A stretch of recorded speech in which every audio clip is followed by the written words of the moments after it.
સ્વાગત છે તમારું પૂનમ્સ ફ્લેવર કિચનમાં। આજે હું તમને બનાવતા શીખવાડવાની છું દૂધ પાક અને એકદમ ઈઝી વેથી કોઈ બી ફર્સ્ટ ટાઈમ બનાવતું હશે એ પણ ફટાફટ બનાવી લેશે। અને મારી ટિપ્સ એન્ડ ટ્રિપ્સ હું બધી તમને આમાં આપીશ, એ બધી તમે ફોલો કરજો એટલે ખૂબ જ સરસ બનશે દૂધ પાક। દૂધ પાક બનાવવા માટે મેં અહીંયા સૌપ્રથમ દૂધ લીધું છે, 1 લીટર દૂધમાંથી હું બનાવું છું। અને મેં ગોલ્ડ લીધું છે, અમૂલ ગોલ્ડ જે આવે છે। અને અમૂલ ગોલ્ડથી પણ ઊંચું આવે છે કે ડાયમંડ, એ ઘણાને નહીં ખબર હોય। અમૂલ ડાયમંડ કરીને મિલ્ક આવે છે, એ આનાથી પણ વધારે થીક આવે છે, એ પણ તમે લઈ શકો છો। એમાં તો એકદમ ફટાફટ બની જશે। બાસુંદી બનાવી હશે તો પણ એ દૂધ બહુ જ સરસ આવે છે, ઘાટું આવે છે। આજે 1 લીટર દૂધ લીધું છે, એને ગરમ કરવાનું નથી, ડાયરેક્ટ કોથળીમાંથી જ લઈ લેવાનું છે। એટલે કે ફૂલ ફેટ ક્રીમ વાળું મિલ્ક છે એ હોવું જોઈએ। મલાઈ ઉતારેલું મિલ્ક હશે તો નહીં ચાલે, નહીં તો દૂધ પાક છે એકદમ પાતળો થશે, દૂધ પાકની લાગતા દૂધ ભાત જેવું બની જશે। તો આ દૂધની વાત થઈ। હવે એની અંદર નાખવામાં આવતા ચોખા, બાસમતી ચોખા બને ત્યાં સુધી ન લેવાય, અને બોઇલ્ડ રાઈસ જે આવે છે ઇડલી ઢોસા માટે એ, અને બાસમતી ચોખા એ બંને બને ત્યાં સુધી ન લેવા। બીજા કોઈ બી તમે લઈ શકો છો, કોલમ, લચકારી કોલમ, જીરાસર। મેં અહીંયા લચકારી કોલમ લીધેલા છે। અને 1 લીટર દૂધ હશે તો એની સામે હું 1 ચમચી, આ 2 ચમચી અને 2.5 ચમચી જેટલા જ આપણે રાઈસ લેવાના છે, વધારે પડતા નથી લેવાના, નહીંતર ઘાટું એકદમ ખીર જેવું થઈ જશે। અને મેં અત્યારે આમનમ જ લીધા છે ને ધોયા નથી। હવે આને આપણે મિક્સર જારમાં નાખી દીધા છે અને આને આપણે સેમી ક્રશ કરવાના છે, એટલે અધ કચરા કરવાના છે, એકદમ ગ્રાઇન્ડ કરીને પાવડર નથી કરી દેવાનો। તો જો આ રીતે એને આવી રીતે અધ કચરા એને પીસવાના છે। હવે આને એકવાર છે એ આપણે ધોઈ લેવાના છે।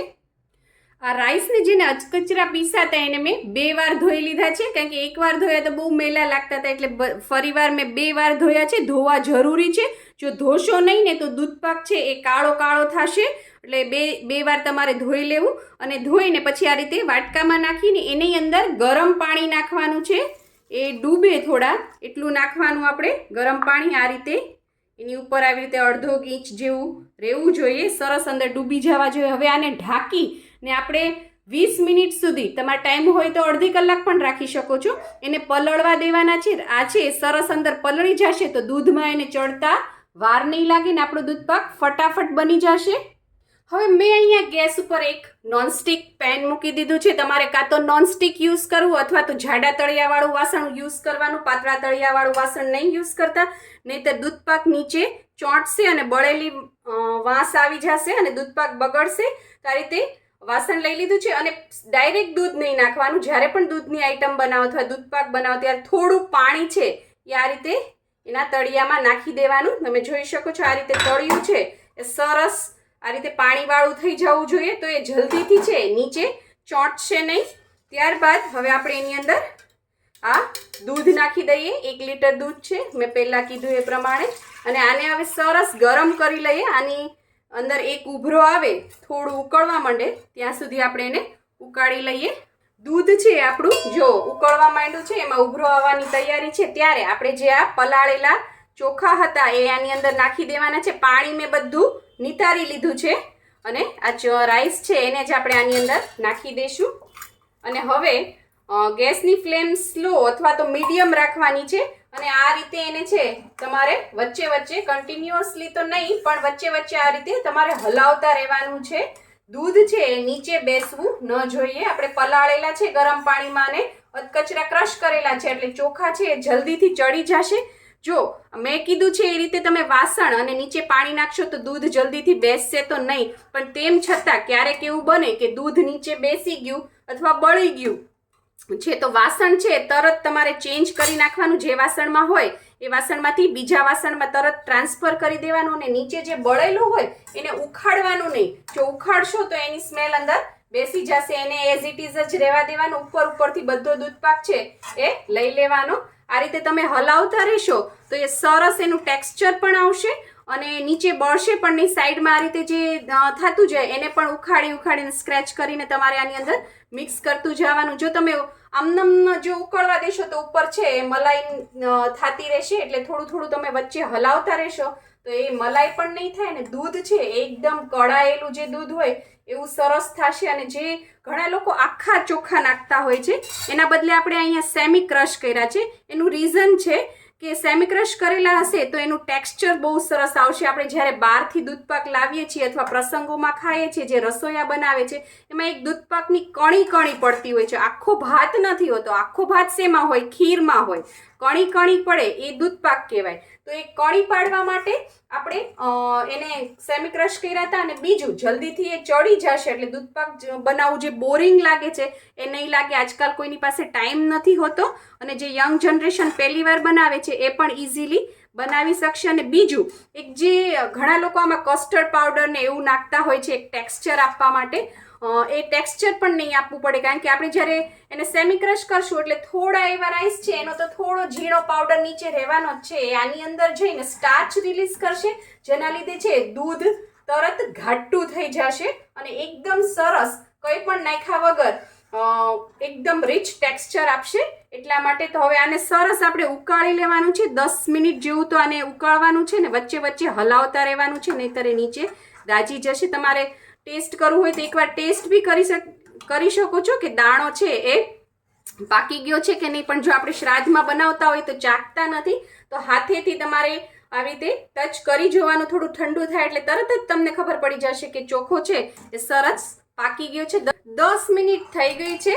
આપણી ચોખાની કણીઓ છે એને ગરમ પાણીમાં સરસ પલાળેલી હશે 20 થી 25 મિનિટ અથવા અડધી કલાક. તો એ તરત જ 10 જ મિનિટમાં છે એ તરત ચડી જશે. હવે આપણે એની અંદર ખાંડ નાખીશું. તમે જેટલું ગળ્યું ખાતા હો એટલું તમારે આની અંદર ખાંડ નાખવાની છે. હું અહીંયા 3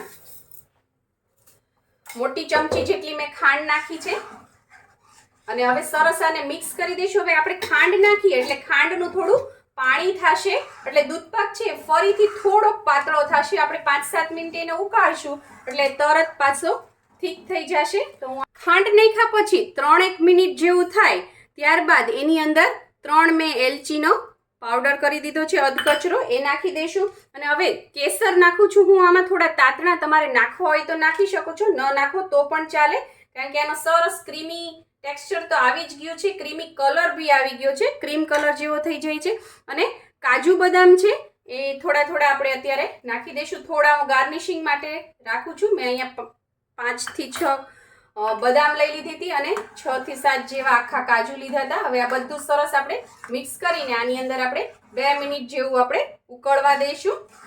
ખાંડ નાખ્યા પછી આપણે એને 5 થી 7 મિનિટ ઉકાળી લીધું છે. ટોટલ આખો દૂધપાક બનતા 20 જ મિનિટ થઈ છે. 20 મિનિટમાં બધું સરસ અંદર કૂક થઈ ગયું છે અને એકદમ ક્રીમી ટેક્સચર આવી ગયું છે. તમને હવે ખબર કઈ રીતે પડે કે દૂધપાક બની ગયો છે? તો એ એકદમ ઠીક થઈ જશે અને એનો કલર છે એ તમે કંઈ પણ નહીં નાખ્યું હોય ને તો પણ દૂધ કેવું હોય? વ્હાઈટ હોય. પણ જ્યારે દૂધપાક બની જશે ને ત્યારે એનો કલર છે એ ક્રીમ થઈ જશે અને તમે થિકનેસ જોઈ શકો છો કેટલી સરસ થીક થઈ ગયો છે અને રીચ છે, ખાવામાં એકદમ ક્રીમી છે. કોઈ પણ મહેમાન આવે ત્યારે આપણે ફટાફટ 20-25 મિનિટમાં જ આ દૂધપાક રેડી કરી શકતા હોય છે ઘરે. તો બહારથી છે એ મીઠાઈ લાવવાની જરૂર નહીં પડે તમારે. દૂધપાકને હવે એક સર્વિંગ બોલમાં ટ્રાન્સફર કરી લઈએ. જો તમે નીચે તળિયું જુઓ, જરા પણ દૂધપાક ચોંટ્યો નથી નીચે કે બળ્યો નથી. મેં તમને કીધું એમ થોડું પાણી તળિયામાં લગાડી દેશો, થોડું નાખી દેશો તો એ જરા પણ બળશે નહીં. હવે આ તો દૂધપાક બનાવ્યો ત્યાં સુધીની બધી વાત થઈ. દૂધપાક બની ગયા પછી શું? દૂધપાક બની જઈને પછી એને આમનામ નથી મૂકી દેવાનો. જો તમારે ગરમ ખાવો હોય તો ગરમ પણ ખાઈ શકો છો અને ઠંડો ખાવો હોય તો ઠંડો પણ ખાઈ શકો છો. ઠંડો થશે એટલે હજી એ થોડો વધારે થીક થશે અને છે તમારે વચ્ચે વચ્ચે આ રીતે જે વાસણમાં પણ કાઢ્યો હોય એ વાસણમાં કાઢી અથવા તો પેનમાં રાખ્યો હોય તો થોડી થોડી વારે એને આ રીતે તમારે મિક્સ કરતો રહેવો, નહીંતર માથે છે એ તર થઈ જશે તો ટેસ્ટ છે એ ખરાબ થઈ જશે. અથવા તો તમે બીજી પણ એક વસ્તુ કરી શકો છો, નીચે પોળા વાસણમાં પાણી ભરવાનું અને આ કન્ટેનર છે એ એની અંદર મૂકી દેવાનું, તો પણ જલ્દીથી ઠંડો થઈ જશે અને તર છે એ જલ્દીથી નહીં વળે. તો 2-4 વાર છે એ ચમચો આ રીતે ફેરવો જેથી એ ઠંડો થઈ જાય. બની ગયા પછીની આ બધી વાત છે. હવે આપણે આને સરસ ડેકોરેટ કરી લઈએ. એના માટે હું થોડા કેસરના તાતણા છે એ ઉપરથી નાખું છું. ત્યારબાદ આપણે કાજુ બદામ છે એ ના ટુકડા છે એને પણ આપણે થોડા ઉપર નાખી દઈએ. અને મેઇન વસ્તુ જે દૂધપાકમાં હોય જ છે, ચારોલી, એને આ રીતે નાખવાની, લાસ્ટમાં નાખવાની. તો ચારોલી છે એ સરસ ઉપરથી દેખાશે. જો તમે ઉકાળવામાં નાખી દેશો તો ચારોલી છે એ નીચે બેસી જશે તળિયે, એનો લુક સરસ નહીં આવે. અને થોડીક ચારોલી છે એને આ રીતે તમારે હાથેથી મસળી લેવાની, એ તરત મસળાઈ જશે. મસળીને પછી નાખવાની, એટલે એની સુગંધ બહુ જ સરસ દૂધપાકમાં આવશે. એટલે તમને મારી આ રેસીપી પસંદ આવી હોય તો લાઈક, શેર, કોમેન્ટ કરો. પ્લીઝ મારી ચેનલને સબસ્ક્રાઈબ કરો અને હા, બેલ આઇકન દબાવવાનું ના ભૂલશો, જેથી આવી જ સરસ મજાની વાનગીઓ તમારા સુધી પહોંચતી રહે. Thank you. આવજો.